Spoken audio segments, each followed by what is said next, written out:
हरे कृष्णा। आज की morning Bhagavad Gita class में सभी भक्तों का हार्दिक स्वागत है। तो आज हम चैप्टर नंबर 2 का श्लोका नंबर 6 पे थोड़ा चर्चा करेंगे। श्लोका नंबर 6। न चेदद विदमय कतरन्नगर्यो यदवा जयेम यदि वा नो जयेयुः यान एव हत्वा न जिजीविषामस ते अवस्थिताः परमुखे धार्तराष्ट्र न चेतद्विदमः कतरन्नगर्यो यद्वा जयेम यदि वा नो जयेयुः यान एव हत्वा न जिजीवे सामस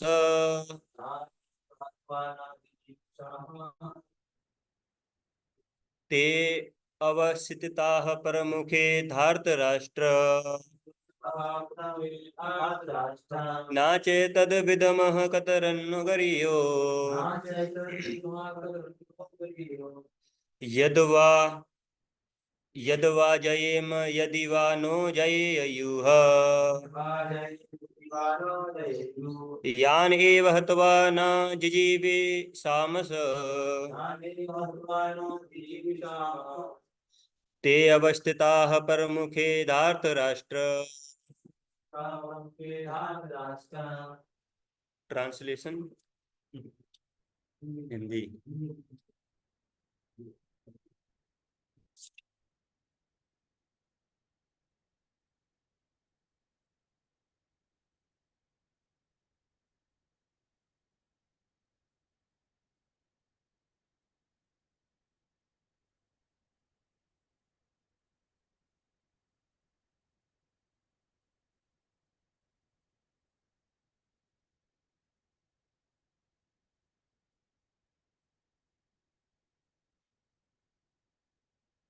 हिंदी में अनुवाद। हम यह भी नहीं जानते कि हमारे लिए क्या श्रेष्ठ है, उनको जीतना या उनके द्वारा जीते जाना। यदि हम धृतराष्ट्र के पुत्रों का वध कर देते हैं तो हमें जीवित रहने की आवश्यकता नहीं है। फिर भी युद्ध भूमि में हमारे समक्ष खड़े हैं। तात्पर्य भाई इसी व्यक्ति वेदांत स्वामी शिला प्रभुपाद जी के द्वारा अर्जुन की समझ में यह नहीं आ रहा था कि वह क्या करे, युद्ध करे और अनावश्यक रक्तपात का कारण बने।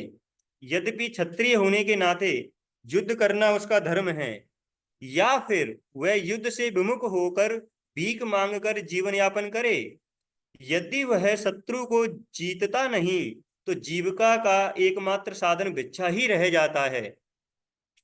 फिर जीत भी तो निश्चित नहीं है, क्योंकि क्योंकि कोई भी पक्ष विजयी हो सकता है। यदि उसकी विजय भी हो जाए क्योंकि उसका पक्ष न्याय पर है, तो भी यदि धृतराष्ट्र के पुत्र मरते हैं तो उनके बिना रह पाना अत्यंत कठिन हो जाएगा। उस दशा में यह उसकी दूसरी प्रकार की हार होगी। अर्जुन द्वारा व्यक्त इस प्रकार के ये विचार सिद्ध करते हैं कि वह न केवल भगवान का महान भक्त था, अपितु वह अत्यधिक प्रबुद्ध और अपने मन तथा इंद्रियों पर पूर्ण नियंत्रण रखने वाला था। राज परिवार में जन्म लेकर भी भिक्षा द्वारा जीवित रहने की इच्छा उसकी विरक्ति का दूसरा लक्षण है। ये सारे गुण तथा अपने आध्यात्मिक गुरु श्री कृष्ण के उपदेशों में उसकी श्रद्धा, ये सब मिलकर सूचित करते हैं कि वह सचमुच पुण्य आत्मा था। इस तरह यह निष्कर्ष निकाला इस तरह यह निष्कर्ष निकला कि अर्जुन मुक्ति के सर्वथा योग्य था। जब तक इंद्रियां संयमित न हो, ज्ञान के पद तक उठ पाना कठिन है, और बिना ज्ञान तथा भक्ति के मुक्ति नहीं होती। अर्जुन अपने भौतिक गुणों के अतिरिक्त इन समस्त देवी गुणों में भी दक्ष था। ओम अज्ञानतिमिरान्धस्य ज्ञानाञ्जनशलाकया चक्षुरुन्मिलितं तस्मै श्रीगुरवे नमः। श्रीचैतन्यमनोभीष्टं स्थापितं येन भूतले स्वयं रूपा कदा मह्यं ददाति स्वपदान्तिकं। वन्देऽहं श्रीगुरो श्रीयुतापदकमलं श्रीगुरून् वैष्णवं च श्रीरूपं साग्रजातं सहगणा रघुनाथान्वितं तं सजीवं साद्वैतं सावधूतं परिजनसहितं कृष्णचैतन्यदेवं श्रीराधा कृष्णपादान् सहगणा ललिता श्रीविशाखान्वितांश्च नमो विष्णुपदाय कृष्णपृष्ठाय भूतले श्रीमते भक्तिवेदांत स्वामिनीति नामिने। नमस्ते सारस्वते देवे गौरवाणी प्रचारिणे निर्विशेषा शून्यवादी पाश्चात्यदेशतारिणे नमो महावदन्याय कृष्ण प्रेम प्रदायते कृष्णाय कृष्ण चैतन्य नामने गौरतुषे नमः। हे कृष्णा करुणा सिंधु दीनबंधो जगतपते गोपेशा गोपिका कांत श्री राधा कांत नमोस्तुते। तप्त कांचन गौरांगी श्री राधे वृंदावनेश्वरी वृषभानुसुते देवी प्रणमामि हरिप्रिये। वाञ्छाकल्पतरुभ्यश्च कृपा सिन्धुभ्येव च पतितानां पावनेभ्यो वैष्णवेभ्यो नमो नमः। जय श्री कृष्ण चैतन्य प्रभु नित्यानंद श्री अद्वैत गदाधर श्रीवासादि गौर भक्त वृंद। हरे कृष्णा कृष्णा कृष्णा हरे हरे हरे राम राम राम हरे हरे।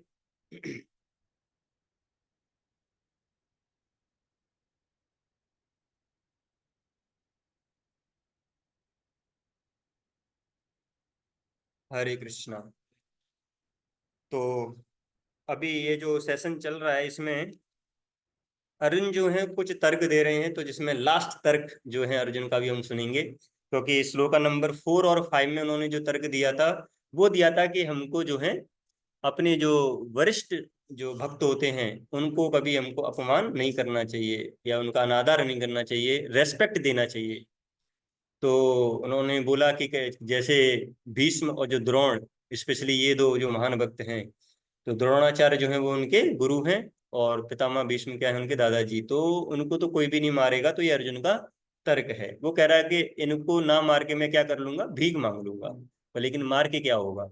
अब उसके बाद में इस वाले श्लोक में वो क्या तर्क दे रहे हैं कि बोल रहे हैं कि उनको कौन कौन करके कुछ होगा नहीं।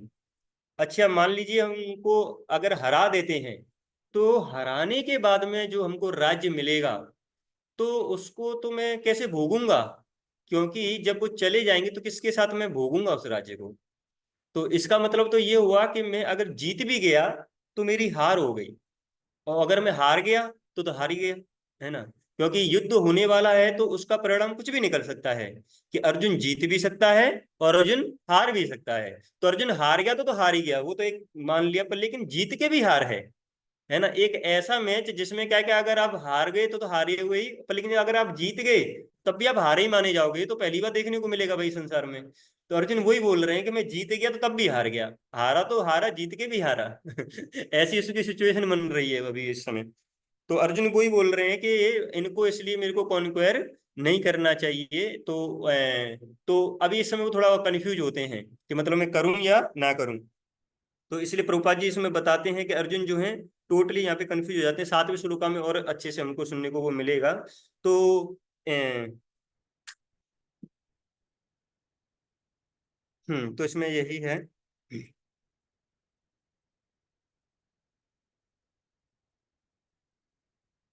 ठीक। तो अर्जुन को ये जो कन्फ्यूजन होता है कि उसको अभी युद्ध लड़ना है या नहीं लड़ना। तो प्रभुपाद जी परपोट में काफी सुंदर तरीके से लिख रहे हैं, क्योंकि अर्जुन जो है उनका इंद्रियों पे क्या है, थोड़ा संयम है। क्योंकि जनरली अगर भौतिक संसार में अगर हम देखेंगे तो ये एक बहुत बड़ी बात है कि अर्जुन अगर ये बोल रहा है कि मैं जीत गया तब भी मैं हार रहा हूं। क्योंकि अर्जुन का जीतना मतलब क्या है, पूरे पृथ्वी का राज्य मिलना उसको, मतलब किंगडम मिल जाएगा उसको। और जनरली हमने देखा है कि कैसे पॉलिटिक्स में आजकल जो लोग हैं लड़ जाएंगे आपस में, है ना, पैसा देते हैं, कितना सारा पैसा खर्च करते हैं, है ना, रात में भी नहीं सोते हैं। मैंने सुना है कि जब ये वोट वगैरह चलते हैं तो ये जो पॉलिटिशियन होते हैं वो रात में सोते ही नहीं है ना, 1 घंटा 2 घंटा 3 घंटा बस इतना ही सोएंगे, पूरी रात भर लगे रहते हैं, किस चीज के लिए, गद्दी पाने के लिए, है ना। और वो पॉलिटिशियन अगर ये बोल दे कि मैं जब जीत जाऊंगा ना तो गद्दी तुमको दे दूंगा भाई, है ना, समाजवादी पार्टी है और मान लीजिए वो कहे कि जब मैं जीत जाएगी, जब हमारी पार्टी जीत जाएगी तो कांग्रेस आप आगे आना या बीजेपी आप आगे आना और आपको हम सीट दे देंगे, ऐसा करेंगे क्या, बिल्कुल नहीं करेंगे। अर्जुन क्या बोल रहे हैं, भाई हम जीत गए तो अभी हम क्या है, हार रहे हैं। क्योंकि अर्जुन जो है यहाँ पे ये उनका जो तर्क है वो ये है कि ये हमारे रेस्पेक्टेबल सुपीरियर्स हैं, इनको हमको मारना नहीं है, क्योंकि इनको मारने से जो मेरे को किंगडम मिलेगा वो मेरे को चाहिए भी नहीं। तो इसका मतलब जैसे प्रभुपाद जी यहाँ पे लिखते हैं बीच में, कैसे जो अर्जुन की ये डिजायर है ना कि मैं तो भीख मांग के भी रह लूंगा, यहाँ से ये प्रतीत होता है कि अर्जुन जो है वो भोग विलास में लुप्त नहीं होना चाहता, लिप्त नहीं होना चाहता है, कि भोग विलास करना चाहता हो। ये दर्शाता है यहाँ पे कि अर्जुन जो है, ये जो भोग विलास हैं उनसे क्या है, वो डिटैच है। मतलब अगर उसके पास में वो होगा तब भी उसको कोई फर्क नहीं पड़ता है, और अगर उसके पास में अगर ये ना भी हो तब भी उसको कोई फर्क नहीं पड़ेगा, ये इसका इंडिकेशन है। अगर अदरवाइज अर्जुन अगर इसमें भोग विलास में अगर पढ़ते तो वो जरूर युद्ध करते और जीतते और उसको भोगते। पर लेकिन अर्जुन तो मना कर रहे हैं कि मेरे को युद्ध नहीं करना है ना, मेरे को ये किंगडम नहीं चाहिए। तो ये अर्जुन का यहाँ पे एक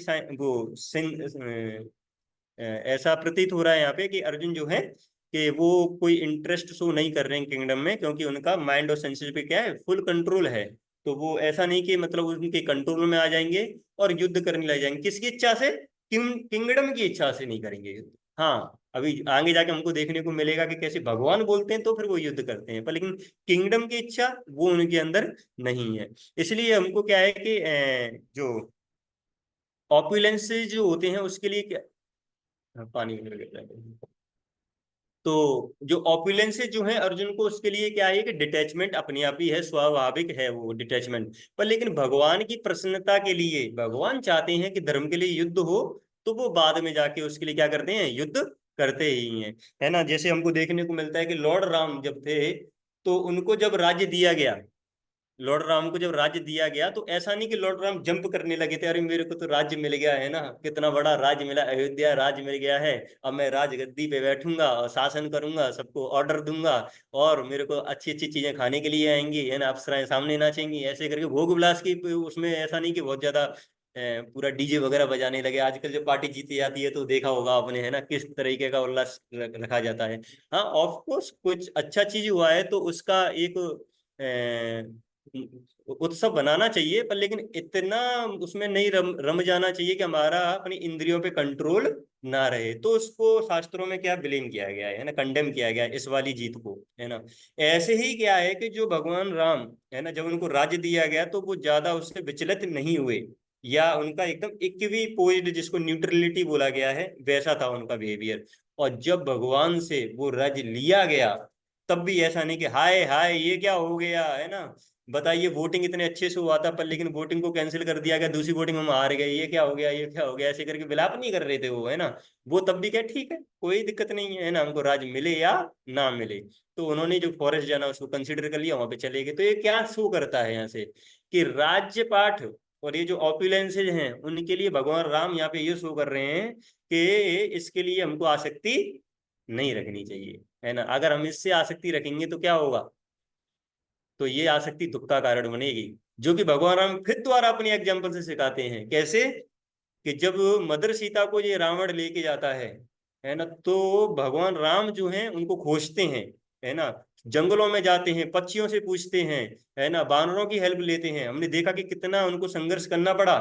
तो वहां पे भी भगवान राम एक लेसन सिखाना चाहते हैं कि अगर हमने, है ना, किसी से अगर आसक्ति रखी तो देख लो भाई, जैसे मैं मिजरेबल हुआ था ऐसे ही तुमको भी मिजरी का सामना करना पड़ेगा। वो हमको पता है कि कैसे कितनी सारे ऑब्स्टिकल्स आए, समुद्र पे पुल ही भगवान ने बांध दिया। तो वो तो भगवान की ग्रेटनेस है कि वो कर सकते हैं ये सारी चीजें। पर लेकिन लेसन ये सीखने को मिलता है वहां से, सुपीरियर जैसा बताते हैं, किसी भी अगर चीज से अगर आपने आसक्ति रखी तो वो क्या बनेगी, आपका दुख का कारण बनेगी, जब वो आपसे छीन ली जाएगी। तो इसलिए हमको आसक्ति जो रखनी है वो एक ऐसी चीज से रखनी है जो कि हमसे कोई भी नहीं छीन सकता। अगर हम धन दौलत से आसक्ति रखेंगे तो एक दिन ऐसा हो सकता है कि उसको छीन लिया जाए। ऐसी परिस्थिति ऐसी आएंगी कि हमारे पास में वो खजाना नहीं रहेगा। जैसे बोलते हैं ना, लूट लो खजाना, क्या है, ले लो राम नाम का, सो ठीक है छोड़िए, वो कुछ एक ऐसा प्रसंग पहले सुना था तो याद नहीं। मूर्ति मैं बिखरा हूँ गली गली, हाँ लूटने वाले लूट लो, शोर मचाऊं गली गली है। तो ये जो राम नाम का जो हरि नाम है ना, ये एक ऐसी वेल्थ है, इसको कोई छीन नहीं सकता है। आपके पास में वो सारी वेल्थ छीन ली जाएंगी, है ना, जो भी पैसा होगा। तो अगर कोई छीनेगा नहीं तो एक समय बाद गिव अप करना पड़ेगा, है ना। तो ये हमारे पास में परमानेंट नहीं रहने वाला है। जिसमें बताया था जो ऑपुलेंसेज वगैरह हैं हमारे पास में जो रहते हैं वो एक दिन क्या हो जाएगा, चले जाएंगे। पर लेकिन एक ऐसी चीज है जिसको कोई भी नहीं छीन सकता है, वो चोर भी आ जाए, डकैत आ जाए, पुलिस आ जाए, है ना, या कोई भी आ जाए, है ना। जनरली पेरेंट्स वगैरह भी आजकल विरोध कर देते हैं अगर कोई अगर कोई भक्ति करने लग जाता है तो, है ना। तो इवन पेरेंट्स भी जो है नहीं छीन सकते उसको। क्या है वो ज्वेल, वो रत्न क्या है, वो हरि नाम भगवान की भक्ति है। अगर आप इसको प्रैक्टिस करते हैं तो इस संसार में आप कोई नहीं छीन सकता उस वाली ज्वेल को, है ना। तो वो सबसे बड़ा वो है धन। जैसे एक बार एक व्यापारी या कोई गया, कॉमन पर्सन सनातन गोस्वामी के पास में गया और उनसे कुछ मांगा। उन्होंने क्या मांगा, चिंतामणि। तो सनातन गोस्वामी ने क्या बोला कि वो चिंतामणि जो है, जाओ वो कचरे का डिब्बा जो वहां पे रखा हुआ है तो उसमें वो चिंतामणि रखी हुई, ले जाओ। तो वो व्यक्ति जाता है, वो चिंतामणि को वहां से उठा के ले जाता है। फिर सोचता है, जब वो लेके जाता है उस चिंतामणि को, फिर सोचता है कि सनातन गोस्वामी ने इस चिंतामणि को कहाँ पे रखा हुआ था, डस्टबिन में रखा हुआ है। अब कोई भी चीज डस्टबिन में पड़ी है इसका मतलब वो यूजलेस चीज है। भाई अगर किसी घर में डस्टबिन में जो चीज रहेगी वो क्या रहती है, यूजलेस वाली रहती है ना, जिसको थ्रो कर दिया, मतलब उसका कोई काम नहीं है। तो सनातन गोस्वामी ने अगर उस चिंतामणि को डस्टबिन में रखा है, इसका मतलब उनके पास में कुछ ऐसी भी चीजें हैं जो उससे ज्यादा वैल्यूएबल है, उससे ज्यादा कीमती है। मतलब टच स्टोन, जो कि किसी को टच कर दे तो सोना बन जाए, वो ज्वेल है ना ऐसा।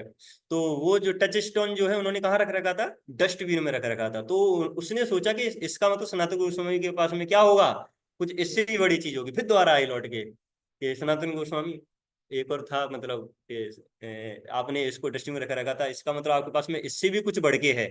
उन्होंने कहा हाँ बिल्कुल है मेरे पास में उससे बढ़ के, तो आप मेरे को वो दो ना, मेरे को सबसे उत्तम चीज चाहिए। अच्छा तुमको सबसे उत्तम चीज चाहिए तो सबसे पहले आपको इसको गिव अप करना पड़ेगा।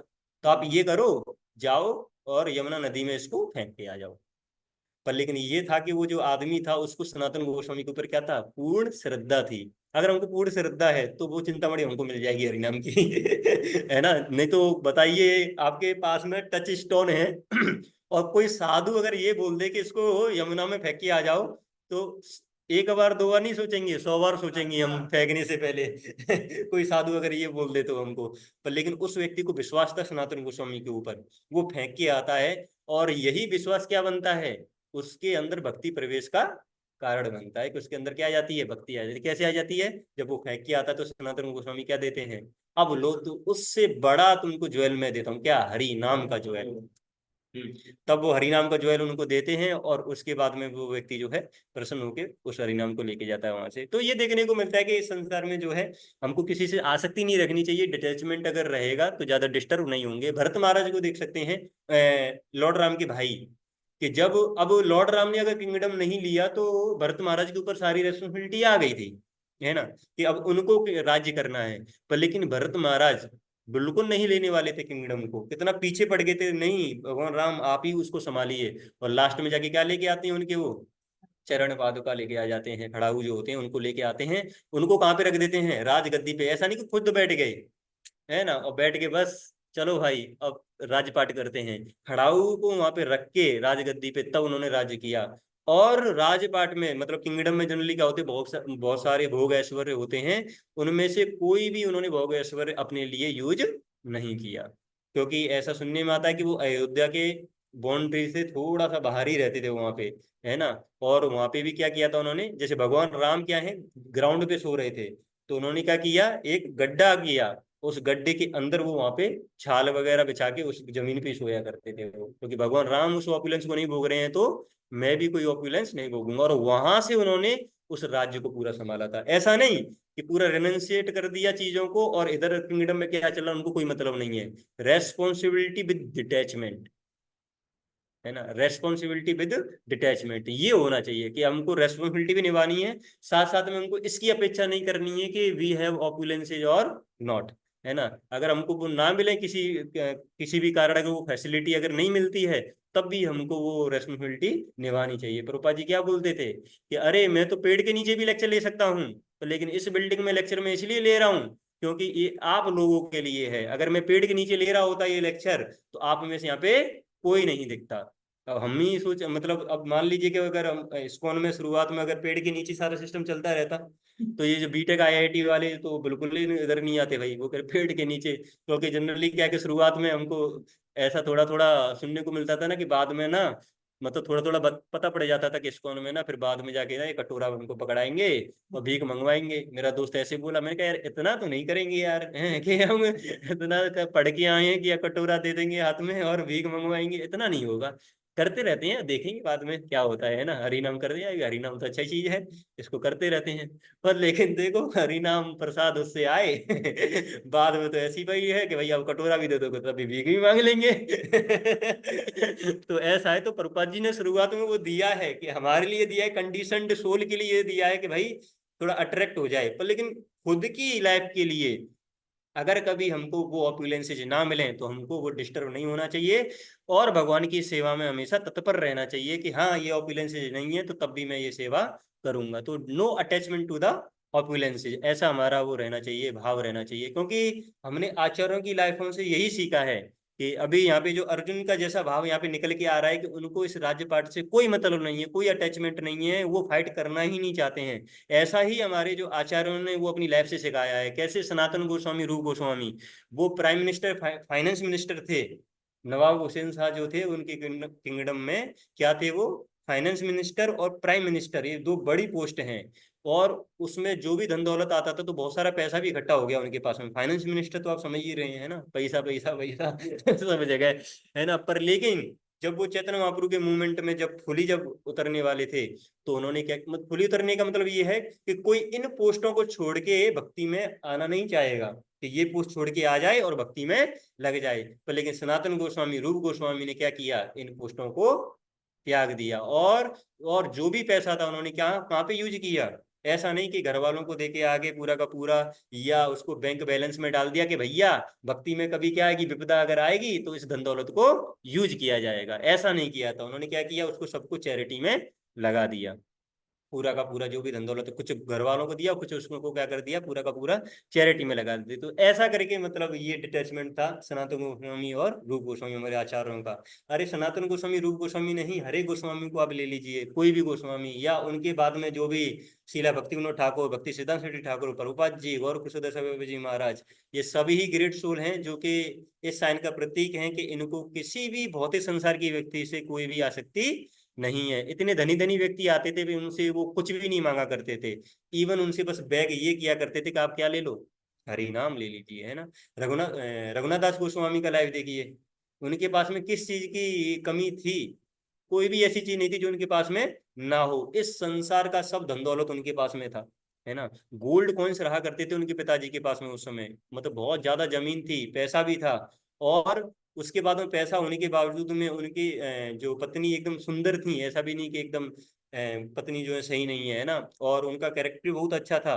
उसके बावजूद भी जो रघुनाथ दास गोस्वामी है वो घर पे रुकने को रेडी नहीं थे, है ना। मतलब ये दो चीजें हैं, इसको भी इसके लिए एक अलग क्लास रहता है वो, कि डिटैचमेंट को प्रॉपर तरीके से अंडरस्टैंड करना। ऐसा नहीं कि मतलब आर्टिफिशियली ऐसे ही रिनाउंस कर दिया चीजों को, वो अंदर का ही एक वो आता है कि डिटैचमेंट, वो अंदर से ही आती विरक्ति आती है। तो व्यक्ति जो है भक्ति में लग जाता है। पर लेकिन उनको इन चीज से अटैचमेंट नहीं था, ये सारी चीजों से क्या नहीं था, अटैचमेंट नहीं था कि ये इतना ऑपुलेंसेज है तो हम इससे में क्या हो जाएंगे, रम जाएंगे। तो रघुनाथ दास गोस्वामी जैसे ही सही समय आया वो ये सारी चीजें छोड़ के चले गए। और उनकी मदर बोलती थी उनको पकड़ के लेके आओ, हम बांध देंगे घर में। तो उनके पिताजी क्या बोलते थे, अरे उस पर्सन को अगर ये वेल्थ और ये सुंदर स्त्री और ये सारे ऑपुलेंसेज, किसी चीज की कमी है क्या इस घर में, अगर वो नहीं बांध पाई तो ये छोटी रस्सी क्या बांधेगी उसको, है ना। जिसको ये धन दौलत नहीं बांध पाई उसको रस्सी क्या बांध सकती है भला। तो उनका ठीक है जैसा भगवान की इच्छा, अभी उनको जाने दीजिए।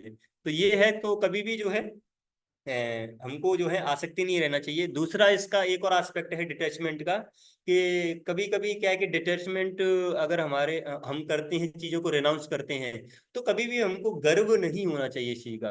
प्राउड मतलब हमें वो नहीं होना चाहिए, अहंकार नहीं आना चाहिए उसी का। क्योंकि अहंकार इसलिए नहीं आना चाहिए क्योंकि हमको ये पता होना चाहिए कि इस संसार में कोई भी वस्तु अगर है तो वो हमारी है ही नहीं।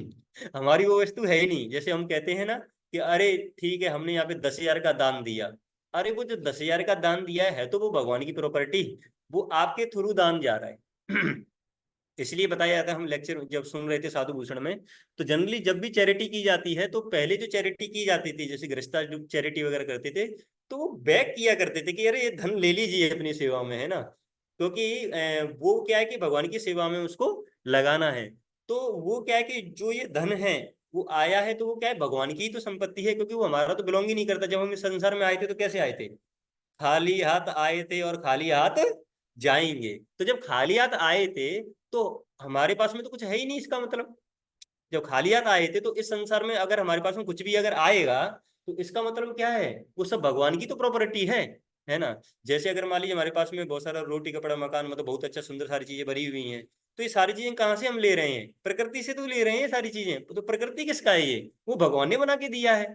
तो इसका मतलब अगर हम कहीं भी कुछ भी देते हैं तो हमको उस चीज का क्या नहीं होना चाहिए, अहंकार नहीं होना चाहिए।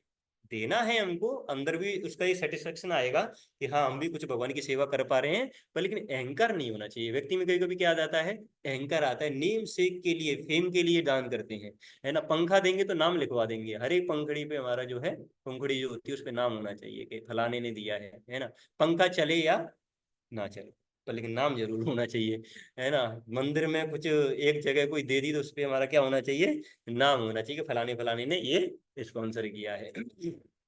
तो ऐसा करके चलो ठीक है, मतलब वो भी, मतलब देना चाहिए। अब क्या है कि वो धीरे धीरे करके हम प्योरीफाई हो जाएंगे। पर लेकिन बेसिक कॉन्सेप्ट ये है कि कभी भी हमको इन चीजों का क्या नहीं होना चाहिए, अहंकार नहीं होना चाहिए। ये तो ऐसा हो गया कि हमने क्या किया, गैंगेज फ्लो कर रही हैं, है ना, गंगा का बहाव गंगा में पानी बह रहा है, हमने क्या किया, थोड़ा सा पानी लिया और गंगा में डाल दिया। हम कह रहे हैं लो गंगा जी, आज तुमको थोड़ा एक बोतल पानी देता हूँ, है ना, तुम भी खुश हो जाओ। अरे उससे बड़ा मूर्ख कौन होगा भाई, तुमने गंगा से पानी लिया और तुम गंगा ही को एक बोतल पानी दे रहे हो और बोल रहे हो कि लो गंगा जी तुमको मैं एक बोतल पानी देता हूँ, है ना। तुम कौन होते हो भाई देने वालों, तुमने लिया कहाँ से वो पानी, गंगा ही से लिया, और गंगा ही तो दे रहे हो। होते हैं ना लोग ऐसे अर्पित करते हैं, तो भक्ति भाव से करते हैं ना। वही तो ऐसा हो गया, भगवान से कुछ लिया, उसको क्या कर दिया हमने, अर्पित कर दिया। तो इसका कभी भी हमको क्या नहीं होना चाहिए, अहंकार नहीं होना चाहिए। ये है। दूसरा इसमें डिटैचमेंट के ऊपर जो प्रभुपाद जी बता रहे हैं कि अर्जुन जैसे डिटैच थे, भक्ति सिद्धांत सरस्वती ठाकुर जी भी बताते हैं कि कैसे हमको चीजों से अटैच भी नहीं होना चाहिए। तो अटैचमेंट में वो एक बहुत सुंदर उदाहरण लेते हैं। बताते हैं कि 5-6 लोग थे, तो एक बोट में बैठे और उनको दूसरे एंड पे जाना था किसी की शादी को अटेंड करने। मतलब एक शादी थी उधर, तो उसको अटेंड करने जाना था। मतलब दूसरे दिन पहुंचते, वो तो रात में आए और चढ़ गए बोट पे। और वो जो नाविक था उसने बोट को चलाना चालू कर दिया, है ना। एकदम बढ़िया स्मूथ तरीके से बोट चल रही थी, बढ़िया, है ना। नाविक चलाए जा रहा, वो भी अपनी गपशप मार रहे थे, है ना। भाई अब शादी में जा रहे हैं, गपशप मार के जाएंगे, बढ़िया, है ना। और हो गया रात के 12 बज गए, 1 बज गए, ठीक है, तब तक गपशप चलता रहा। 2 बज गए, फिर कहे तो थोड़ा सो जाते हैं, तो थोड़ा सो गए, है ना। फिर देखा कि अरे सोया तो पहुंचने वाले हैं, जल्दी जगे भाई 5 बजे, है ना। थोड़ा फिर जो भी था, थोड़ा एक दो गपशप और मारी होगी। जब 6 बजा, अब ये देखा अरे भैया, मतलब सूर्य निकल गया 6 बजे, तो ये देखा अरे भाई हम तो उसी जगह पे हैं, मतलब दूसरी जगह तो पहुंचे नहीं, जहाँ पे छड़े थे वहीं के वहीं है ना। तो वहीं के वहीं रह गए वो तो सबके सब। तो कैसे रह गए वो वहीं के वहीं, क्योंकि जो नाविक था उसने पूरी रात नाव तो चलाई, पर लेकिन वो क्या किया था, जो एंकर जो होता है ना उसको निकालना भूल गया। क्योंकि बोट जो बंधी रहती है, जो उस किनारे, नदी के किनारे जिस चीज से, उसको निकालना भूल गया जिससे कि बोट आगे जाए। तो वो बस ऐसे चलाता रहा, तो उसको पता नहीं पड़ता एक्चुअली क्या हो रहा है। वो चलाता, रात में क्या पता पड़ेगा, वो बोट की बोट वहीं पे रह गई। तो यही होता है, भक्ति सिद्धांत श्री ठाकुर कहते हैं कि यही सेंस आइडेंटिफिकेशन का वो है, कि जब अटैचमेंट हमको किससे रहेगा, एक भौतिक संसार की वस्तु से रहेगा, तो हमारी जो लाइफ है वो क्या रह जाएगी, वहीं की वहीं रह जाएगी, आगे नहीं बढ़ेगी। तो ये वहाँ पे एक बहुत अच्छा लेसन सिखाते हैं। और दूसरा चीज ये भी है कि कभी कभी हमने ये देखा है कि प्योर डिवोटी की लाइफ में, एक्चुअली ये एक ऐसा टॉपिक है जिसके ऊपर काफी चर्चा की जा सकती है, अटैचमेंट के ऊपर, डिटैचमेंट के ऊपर। पर लेकिन थोड़ा आगे बढ़ना है, श्लोक को भी लेना है, तो उसमें कभी कभी भगवान प्योर डिवोटी की लाइफ में कुछ ऐसी परिस्थिति क्रिएट करते हैं कि उनको विरक्ति दिला देते हैं। विरक्ति दिला देते हैं, या ऐसा कह लीजिए कि उनको अपने ऊपर पूरा डिपेंडेंट बना देते हैं। जैसे होता है ना, भक्त कभी कभी क्या है कि राजपाट में लगा रहता है या घर के कामों में लगा रहता है, पर लेकिन उसकी जिंदगी में कुछ ऐसा होगा कि उससे क्या है कि वो पूरा का पूरा भगवान की तरफ टर्न अप हो जाएगा, तब भी भगवान की सेवा चल रही है। पर लेकिन थोड़ा क्या है कि अभी वो भगवान डायरेक्ट कराना चाहते हैं 24 आवर्स फुली ज्वाइंट जैसे होते हैं ना, फुली ज्वाइंट। फुल प्रभु जी, आपने फुल ज्वाइन किया है क्या या मंदिर के बाहर आप थोड़ा काम करने जाते हो तब सेवा कर रहे हैं, है ना, ऐसे पूछते हैं ना कुछ लोग, फुल ज्वाइन या काम करते हुए। तो भगवान क्या करना चाहते हैं, फुल ज्वाइन कराना चाहते हैं कभी कभी। फुल ज्वाइन का मतलब क्या है यहाँ पे, जैसे प्रभुपाद जी, तो प्रभुपाद जी जब थे तो गुरु महाराज उनके ड्रीम में आते थे, बोलते सन्यास ले लो। तो प्रभुपाद जी क्या कहते, अभी थोड़ा घर का रेस्पॉन्सिबिलिटी है, थोड़ा अभी ऐसा नहीं कि गुरु के ऑर्डर का जो है उन्होंने अपमान किया। एक्चुअली क्या है कि गुरु जब भी आदेश देते हैं तो उनके आदेशों को हमको क्या है कि नेग्लेक्ट नहीं करना है, पर लेकिन थोड़ा डिले किया जा सकता है। मतलब डिले इन द सेंस कि अगर मान लीजिए बताया है तो उसको अप्लाई करना है, पर लेकिन मान लीजिए 1 महीने बाद आप उसको कर सकते हैं, पर लेकिन उसको रिजेक्ट नहीं किया जा सकता। तो जो संन्यास का बता रहे थे, तो प्रभुपाद जी ने वो फैमिली रेस्पॉन्सिबिलिटी को समझते हुए थोड़ा उसमें डिले किया था। बाद में तो संन्यास लिया ही है ना। पर लेकिन प्रभुपाद जी जो है पूरा अपना घर में लगे हुए थे, और उनका उद्देश्य क्या था उस समय, ऐसा नहीं कि पैसा बहुत ज्यादा आ जाए मैं भोग भोगूंगा उसका। पैसा कमाना उनका उद्देश्य था ज्यादा से ज्यादा। पर लेकिन पर्पज ये था कि वो जो पैसा आएगा, तो ये जो गौड़ीय मठ है ना, भक्ति सिद्धांत श्री ठाकुर जी जो वहां पे प्रचार कर रहे हैं, उसमें ये मैं सारा पैसा लगाऊंगा, ये उनका उद्देश्य था उस समय, है ना। तो चलता रहा, थोड़ा काफी फैक्ट्री जो है काफी बढ़ भी गई थी, है ना, जो उनका कारोबार है वो काफी बढ़ गया। पर लेकिन धीरे धीरे ऐसा उनको देखने को मिला कि उनकी जो पत्नी है, वो जो उनका जो प्रीचिंग वाला कार्य है उसमें सहयोग नहीं कर रही हैं। बाद में तो ऐसा भी देखने को मिला कि कैसे प्रभुपाद जी ने जो भगवद गीता लिखा था, तो उन्होंने एक चाय के साथ में बिस्किट खाने के लिए उन्होंने बिस्किट वाले को क्या कर दिया, वो भगवद गीता बेच दिया, रद्दी में बेच दिया। तब जाके प्रभुपाद जी आते हैं घर पे और बोलते हैं उनको क्या, कि आज तुमको डिसाइड करना होगा। क्या डिसाइड करना होगा, कि टी और मी। तो उन्होंने कुछ बोला तो नहीं पत्नी ने, पर लेकिन उन्होंने क्या किया, टी और मी, तुम मेरे को चाहती हो या ये चाय चाहती हो, ठीक है, या तो इस चाय के बीच में, मतलब या तो चाय ले लो या तुम मेरे को ले लो, ठीक है। तो वो क्या करती हैं, कुछ बोलती तो नहीं है, पर लेकिन चाय का कप उठाती हैं और थोड़ा पीती हैं। रूपा जी समझ जाते हैं कि आज भगवान का इंडिकेशन आ गया है कि आज मेरे को फैमिली को त्यागना है। तो उसके बाद में प्रभुपाद जी वहां से चले जाते हैं। तो उनको भी नहीं पता था पत्नी को कि आज के बाद ये नहीं आएंगे। तो इसको प्रभुपाद जी इंडिकेशन लेते हुए वहां से क्या ले लेते हैं, संन्यास ले लेते हैं। तो ये परिस्थिति थी, क्या बनाई भगवान ने उनकी लाइफ में, ये परिस्थिति बनाई। और प्रभुपाद जी के डिसाइपल ये बोलते थे, अगर प्रभुपाद जी, अगर आपकी वाइफ ने अगर आपको चुन लिया होता तो शायद हमको इतना सब कुछ करने को नहीं मिलता। मतलब कुछ परिस्थिति और कुछ बन जाती, क्या पता कुछ हो जाता है ऐसा। अच्छा हुआ कि आपकी पत्नी ने क्या सुना कि चाय चुन लिया, जिससे कि आपने संन्यास ले लिया जल्दी और प्रीचिंग कार्य किया, और हमको भी भक्ति मिलेगा, नहीं तो हम तो अटक जाते प्रभुपाद जी। और दूसरा चीज ये भी हुआ था कि प्रभुपाद जी का जो कारोबार चल रहा था, तो उसमें भी बहुत सारा लॉस हुआ। बाद में जाके शायद आग लगा, तो कुछ तो हुआ था ऐसा कि उनको पूरा मतलब फैक्ट्री जो है डिस्ट्रॉय हो गया। तो मतलब क्या है कि प्रभुपाद जी जो है थोड़ा फोर्सफुली, या भगवान का जो इच्छा था उसके अनुसार कहाँ पे आगे पूरा का पूरे प्रीचिंग कार्य में लग गए। तो उनसे जो कुछ भी था वो क्या कर लिया, भगवान ने पूरा छीन लिया। क्योंकि ये जो छीनने वाला जो काम है, भगवान उन्हीं के साथ में करते हैं जो उसको ले पाए। मतलब प्योर डिवोटी के साथ में भगवान क्या करते हैं, उनसे सारी चीजें छीन लेते हैं। या ऐसा भी कह सकते हैं कि भगवान की अगर आपके ऊपर असीम कृपा अगर हो रही है, ग्रेट मर्सी, भगवान ब्लेस कर रहे हैं आपको, तो वो कब करेंगे, जब आपसे क्या कर लेंगे, सब कुछ को छीन लेंगे। जब आपसे सब कुछ छीन लिया गया तो समझ जाइए कि भगवान की आपके ऊपर सबसे बड़ी कृपा हो रही है। क्योंकि जब हमसे सब कुछ छीन लिया जाता है तब जाके हम भगवान के ऊपर फुली आश्रित हो पाते हैं, है ना। जब फुल आश्रित हो जाते हैं तो भगवान के ऊपर पूरा डिपेंडेंस आ गया, जो कि हमको करना ही है ना। कि एक्चुअली सारी चीजें अरेंज हो जाएंगी, बस ये कि भगवान पे डिपेंडेंसी आ जाएगी। जो कि हमने देखा कि नारद मुनि की लाइफ में कैसे उन्होंने भी बताया कि अभी मेरे माँ का देहांत हो गया, तो वो भी क्या है, भगवान का एक इंडिकेशन है कि अभी जो है भगवान की ये इच्छा है कि मैं उनके ऊपर क्या है, फुल आश्रित हो जाऊं। तो शास्त्रों में ऐसे भी बहुत, उनके साथ में भी होगा। एक और शास्त्रों में उदाहरण है कैसे अंग महाराज, अंग महाराज पूरे राज्य को रूल कर रहे होते हैं। तो उसके बाद में उनको पुत्र की प्राप्ति नहीं होती है बहुत समय तक। तो बड़ा दुख में रहते हैं वो कि पुत्र की प्राप्ति नहीं हो रही है, ये राज्यपाट कौन से संभालेगा। तो कुछ यज्ञ वगैरह कराते हैं वो, पर लेकिन फिर भी नहीं होती है। तो बाद में जाके क्या होता है, मतलब बहुत शोक वो क्या कहते हैं, प्रकट करते हैं, शोक वगैरह करते हैं वो बहुत ज्यादा। तो उसके बाद में फिर वो ब्लेम ब्लेम क्या मतलब बोलते हैं कि मैं उनसे घृणा करता हूँ जिनके पास में पुत्र है, क्योंकि उनको कुछ सुख मिल रहा होगा ना, पुत्र है तो सुख मिल रहा होगा, तो उनको उससे घृणा करता हूँ क्योंकि मेरे पास में क्या है, पुत्र नहीं है। मतलब सुख जब होता है तो व्यक्ति जैसे बोलता है ना, तो अंग महाराज ऐसा बोल रहे थे कि मेरे पास में भी एक पुत्र होना चाहिए।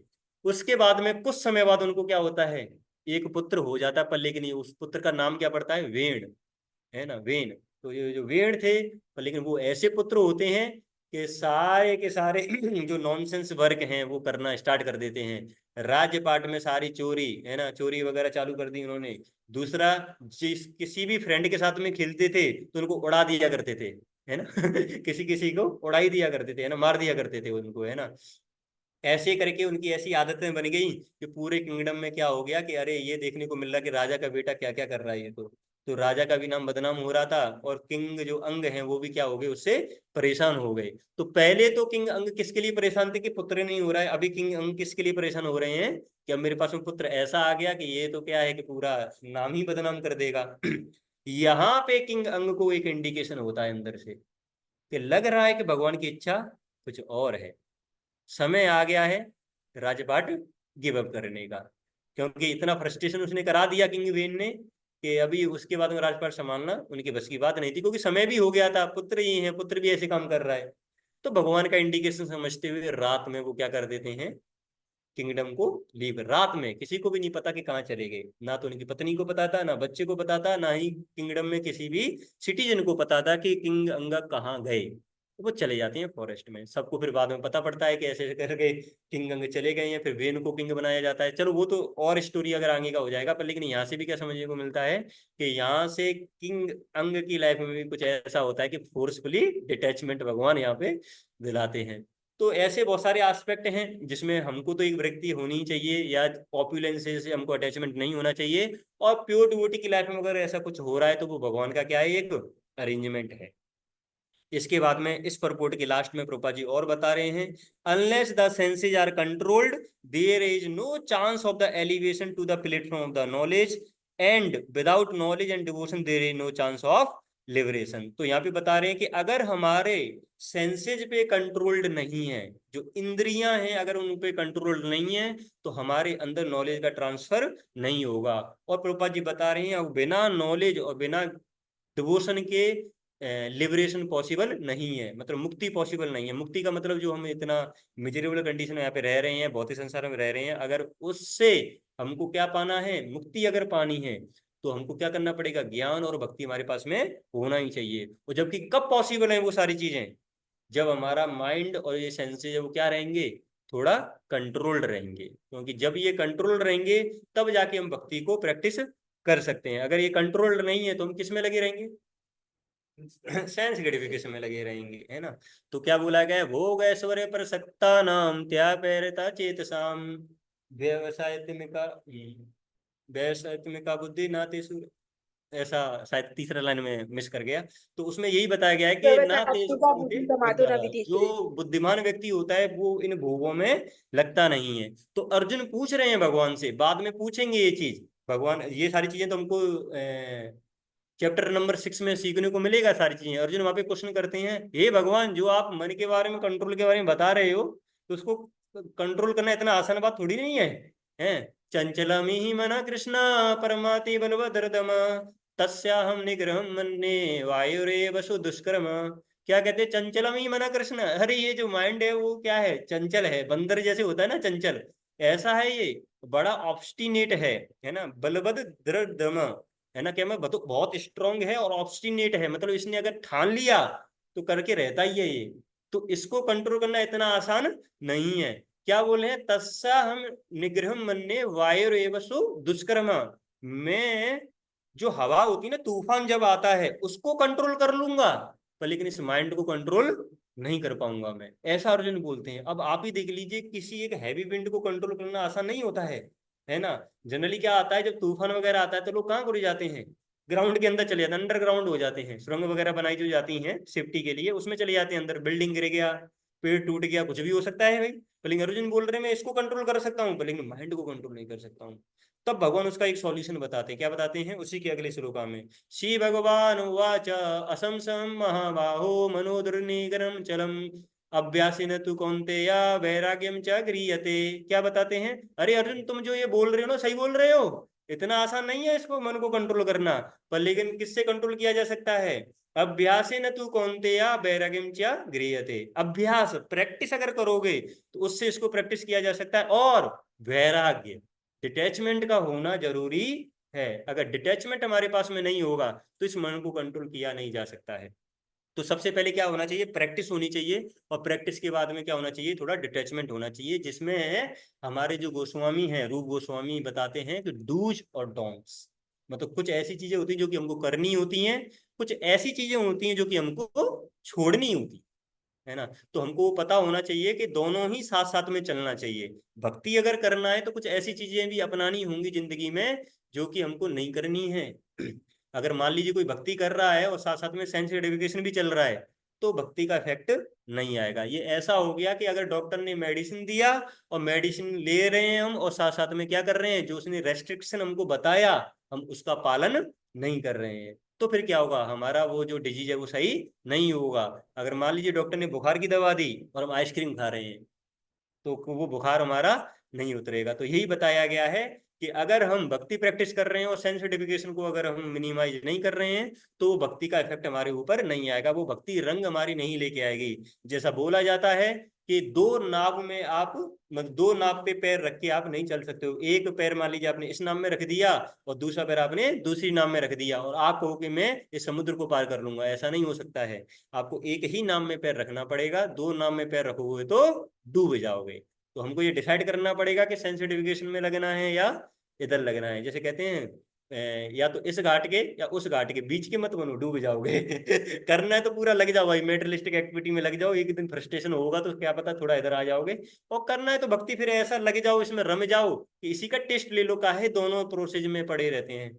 तो ये यहाँ पे जो है भगवान बहुत अच्छी टीचिंग यहाँ पे मतलब अर्जुन जो बोल रहे हैं, और अर्जुन जो बोल रहे हैं, प्रभुपाद जी ने इतने अच्छे सुंदर तरीके से उसको एक्सप्लेन किया है अपने परपोर्ट में, कि कैसे वो जो है अर्जुन जो है उनका एक साइन है यहाँ पे डिटैचमेंट का, कि वो राजपाट में कोई भी इंटरेस्ट नहीं रखते हैं। हाँ, भगवान बोलेंगे तो उनके लिए वो किया जाएगा। और प्रभुपाद जी पे लास्ट में लिखते हैं कैसे, माइंड अगर सेंसेस कंट्रोल नहीं है तो हमारे अंदर क्या ज्ञान और भक्ति का प्रवेश नहीं हो सकता। तो इसलिए हमारे पास में ये माइंड और सेंसेस कंट्रोल होने चाहिए। हाँ, अब 7वां श्लोका जो है, जो कि हम अच्छा, ये वाला श्लोका प्रभु जी का मैसेज आया था कि कल से वो क्लास लेंगे, तो ऑफलाइन तो शायद नहीं है, ऑनलाइन ही वहां से लेंगे प्रभु जी, 7वें श्लोका से।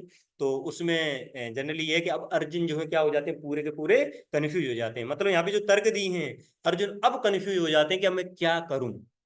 और अब जाके वो क्या कर देते हैं, भगवान को सरेंडर कर देते हैं। तो जैसा कि मैं पहले डिस्कस किया था थोड़ा, अभी तक भगवान के साथ उनकी फ्रेंडली टॉक चल रही थी, भगवान भी सुन रहे थे। अब अर्जुन पूरा कंफ्यूज हो जाते हैं, कंफ्यूज होने के बाद भगवान को सरेंडर करते हैं, और भगवान यहाँ से बोलना फिर चालू करते हैं। तब अर्जुन को उसका समाधान मिलता है, क्योंकि जो भी प्रॉब्लम आती है हमको किसके पास में जाना चाहिए, गुरु के पास में जाना चाहिए। बहुत बहुत धन्यवाद।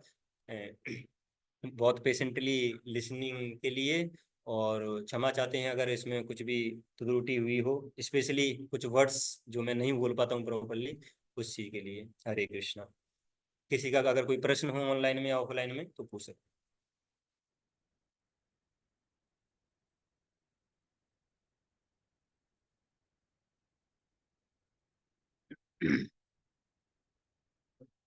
है ना, कोई नहीं। ठीक है। हाँ, एक क्वेश्चन ऑफलाइन में है, सुनना चाहेंगे हम। यस। इसमें बहुत सब कई सारे एग्जाम्पल दिए, लेकिन जनरली हम पे बहुत से लोग देखते हैं कि कोई भी काम करते हैं तब तक उसमें अटैचमेंट है, तो वो काम कैसे सही से कर पाते अटैचमेंट नहीं होता है तो कर ही नहीं पाते उसको। ठीक है। हैं। फैमिली का भी वेलबिंग हो गई, केयरटेक हो गई, फैमिली की केयरटेक हो गई, केयर टेकिंग, अच्छा है ना, ठीक है। केयरटेकिंग की। तो उसमें भी अगर एक तरफ उनसे लगाव नहीं कर तो उसकी कैसे देखभाल करता है, क्योंकि जब जिससे लगाव होता है उसी की देखभाल करते हैं हम्म। ना, ये होता है। क्योंकि अजनबी लगाव तो होता है कि फैमिली के लोग केयरटेक करता है, हम्म। वरना तो लोगों के हाल में छोड़ देते हैं। तो अटैचमेंट के एक तरीके से जरूरी है फैमिली केयरटेक करने के लिए, तो उसको कैसे करें? तो एक प्रोजी ने क्वेश्चन पूछा है कि कैसे, अगर मान लीजिए फैमिली मेंबर्स हैं, तो फैमिली मेंबर्स में हमारी एक रेस्पॉन्सिबिलिटी होती है। मान लीजिए पेरेंट्स का टेक केयर करना, है ना, भाई बहन होते हैं उनका टेक केयर करना, या पेरेंट्स है तो बच्चों का टेक केयर करना। अगर वो अटैचमेंट नहीं रहेगा तो कैसे व्यक्ति करेगा फिर उसको? तो एक्चुअली क्या है कि अटैचमेंट, ऐसा कह लीजिए कि एक थोड़ा नेगेटिव वर्ड है ना। अटैचमेंट क्या है कि राइट चीज के लिए है, भगवान के लिए है, तो वो तो एकदम ट्रांसेंडेंटल हो गया, है ना। पर लेकिन अटैचमेंट जो है थोड़ा सा नेगेटिव में आता है। अटैचमेंट इन द सेंस यहाँ पे ये इंडिकेट करता है कि आसक्ति जैसे होती है ना, एक आसक्ति हो गई, कि वो क्या करेगा कि जब आसक्ति किसी चीज से होती है तो वो क्या करेगा, वो रेस्पॉन्सिबिलिटी तो उसकी बनती है, पर लेकिन क्या है कि वो भक्ति पे कॉम्प्रोमाइज ना करे। मतलब कृष्ण को सेंटर में रख के वो सारी चीजों को करेगा। मतलब ऐसा समय उसका नहीं आना चाहिए कि केवल वो अपने फैमिली मेंबर्स का ही टेक केयर कर रहा है और भगवान को क्या कर दिया उसने, साइड में कर दिया है। क्योंकि जब ऐसा होता है तो व्यक्ति ऐसा समझता है कि मैं कंट्रोलर हूं। वो सोचेगा नहीं, वो अंदर एक वो आ जाता है अंदर से, क्योंकि उसको फिर ऐसा लगने लगेगा कि भाई मैं जो एंडेवर करता हूँ ना उससे चीजें संभलती हैं। पर लेकिन उसको ये नहीं पता कि भगवान की इच्छा के अनुसार चीजें चलती हैं। मान लीजिए आपने वो 10 घंटे आप टेक केयर में लगा रहे हो, है ना, आप फैमिली का टेक केयर कर रहे हो। पर लेकिन अगर मान लीजिए उसमें से 2 घंटा आप भगवान को दे दो और 8 घंटा फैमिली को अगर दे रहे हो, तो ऐसा हो सकता है कि 10 घंटे में वो टेक केयर ना कर पाओ जो 8 घंटे में कर दोगे। जैसे स्टूडेंट होते हैं ना, कहीं कहीं मान लो 16 घंटा पढ़ने लग गए, वो कहेंगे भाई हमको तो पढ़ाई करनी है, रेस्पॉन्सिबिलिटी निभानी है अपनी, है ना, धर्म है स्टूडेंट का पढ़ाई करना। 16 घंटा पढ़ेंगे, है ना, आप कह रहे हो भक्ति करो। अरे इसका मतलब वो क्या है, ये वो ये सोचने लगा है कि सारी चीजें ना उसके एंडेवर से होती हैं, है ना। वो ये भूल जाता है कि हर एक परिस्थिति का जो परिणाम है वो 5 चीजों पे निर्भर करता है ना। प्लेस पे निर्भर करता है, सुपरसोल पे निर्भर करता है, खुद के एंडेवर पे निर्भर करता है, कर्म पे निर्भर करता है, भगवद गीता में जैसे बताया गया है। तो उसको एक एस्पेक्ट ये भी लेना चाहिए भाई, सुप्रीम जो लॉर्ड है उन पे भी चीजें डिपेंड करती हैं। तो इसलिए जो है ऐसा बताया गया है कि जो रेस्पॉन्सिबिलिटी वाला जो पार्ट है इसको बोलते हैं रेस्पॉन्सिबिलिटी। कि फैमिली मेंबर्स का टेक केयर करना मतलब उनकी एक रेस्पॉन्सिबिलिटी, हमारे ऊपर रेस्पॉन्सिबिलिटी है ना। अटैचमेंट हो गया मतलब क्या है कि कभी एक ऐसा समय आएगा जिस समय अगर हमको ज्यादा नीड पड़ रहा है अटेंशन देने का, तो हम भक्ति को क्या कर देंगे, कॉम्प्रोमाइज कर देंगे। जो किसने किया था, भरत महाराज ने किया था डियर के लिए। डियर के लिए क्या कर दिया था उन्होंने, अपनी स्पिरिचुअल लाइफ पे थोड़ा थोड़ा कॉम्प्रोमाइज किया, बाद में क्या डियर ही बन गए वो। तो लॉस हो गया ना, ना तो डियर का कल्याण हुआ ना ही भरत महाराज का कल्याण हुआ। क्योंकि हमको ये सोचना पड़ेगा कि फैमिली मेंबर्स का असली टेक केयर क्या है। असली टेक केयर है उनकी बॉडी का, तो है यही है, साथ साथ में किसका है, सोल का। तो इसलिए स्पिरिचुअल लाइफ का कल्चर फैमिली में रखना पड़ेगा, जिससे कि सबके सब क्या है, सही चलें। तो अटैचमेंट मतलब क्या है कि मतलब वो एक रेस्पॉन्सिबिलिटी है, वो आपको करना ही है। तो आउट ऑफ शास्त्रों में ये दे रखा है कि आपको वो करना है ना। गृहस्थों का वो धर्म है, फैमिली मेंबर्स में अगर कोई है तो अगर हेल्थ खराब होता है तो हमको टेक केयर करना है, क्योंकि शास्त्रों में कभी वो बताया नहीं गया है कि हमारा कठोर हृदय हो जाए कि हम उनको टेक केयर ही नहीं करेंगे, है ना। तो ऐसा करके क्या है कि वो एक है कि हमको टेक केयर वो करना, रेस्पॉन्सिबिलिटी का पार्ट आता है वो, है ना। तो उसमें बैलेंस रहना चाहिए, है ना, कि इधर भी पूरा का पूरा ऐसा भी नहीं करना चाहिए कि भक्ति में पूरा आप लग गए और इधर छोड़ दिया। ऑफ कोर्स वो भी एक लेवल है। वो क्या है कि जब हमारा उतना लेवल आ जाए तो वो एक्शन लिया जा सकता है, क्योंकि उसको ये विश्वास आ गया है पूरा कि भगवान इनकी रक्षा करेंगे। क्योंकि उसमें भी एक उदाहरण आता है कि एक बच्चा एक डिवोटी को मिलता है, बहुत छोटा बच्चा रहता है, वो कहता है कि कैसे अब इस बच्चा मेरे पास में आ गया, वो छोड़ने वाले होते हैं सारी चीजों को, जाने वाले होते हैं कहीं पे। अब वो एक छोटा बच्चा मिल जाता है उनको 5 साल का। अब कोई ऐसे छोड़ के तो नहीं चला जाएगा, कोई छोटा बच्चा मिल गया, उसका कोई माँ बाप नहीं है, तो किसी भक्त को मिलेगा तो थोड़ा तो कुछ करेगा ना, साथ में रखेगा, कुछ कहीं जाएगा उसके साथ में। फिर वो देखता है, वही भक्त एक छिपकली एक बच्चे को जन्म देती है और उसकी माँ का देहांत हो जाता है। फिर वो सोचते हैं कि इसकी माँ का देहांत हो गया, अब ये छोटा सा बच्चा है, अब इसका टेक केयर कौन करेगा, क्या इसको खाना नहीं मिलेगा, क्या ये मर जाएगा क्या, नहीं। इसका मतलब इसको भी तो अपने आप ही सीखेगा, और या इसका कोई टेक केयर करने वाला अपने आप आ जाएगा। मतलब अब उसकी माँ मर गई तो होगा ना इसका, भगवान ने कुछ तो उसमें कर रखा होगा कि इसका भी पालन पोषण किया जाएगा, है ना, सारी चीजें होंगी। तो फिर मैं क्यों सोच रहा हूँ कि इस बच्चे का टेक केयर मैं ही कर सकता हूँ। तो वो क्या कर देते हैं, ये दूसरा एक्सट्रीम वो बता रहा हूँ, प्योर डिवोटी वाला लेवल। तो उसमें वो क्या कर देते हैं, उसको लीव करते हैं, किस बात पे, भगवान पे फेथ रख के। और क्या होता है, जैसे ये लीव करते हैं, वहां पे एक कपल आते हैं जिनको बच्चे का नीड होता है, जिनको बच्चे की जरूरत होती है, उनको संतान नहीं होती है, जब वो आते हैं तो उनको ये सुंदर बालक मिल जाता है। तो देखो, दोनों अरेंजमेंट हो गए, उनको विरक्ति करनी थी तो चले गए, और बच्चे का टेक केयर दूसरे से करा। तो ये होता है जिनको भगवान पर पूरा विश्वास होता है, तो ये सारी चीजें टेक केयर कर ली जाती हैं। चैतन्य महाप्रभु बताइए, सची माता और उनकी ब्यूटीफुल वाइफ बताइए, उनको छोड़ के चले गए थे, सन्यास ले लिए, है ना, तो आश्रम थोड़ी नहीं है, घर में कोई नहीं है तब भी ले लिए। तो चैतन्य महाप्रभु में वो टेक केयर किया ही जाएगा, वो तो भगवान है स्वयं। उनका टेक केयर करने के तो इतने सारे भक्त भी थे। तो ये सारी चीजें थोड़ा बैलेंस में। हरे कृष्ण। शिला प्रभुपाद जी की जय।